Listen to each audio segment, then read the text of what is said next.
So ngayon mga katapang, no, kakain tayo ng atay-atay ng saging. Ito siya po mga katapang. No? Ayan. Atay-atay ng saging nito. Ang tawag ito sa amin. No? So ito yung kakainin natin. So tingnan nyo.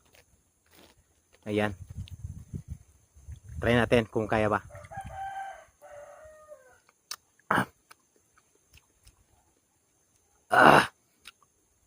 Ang pait.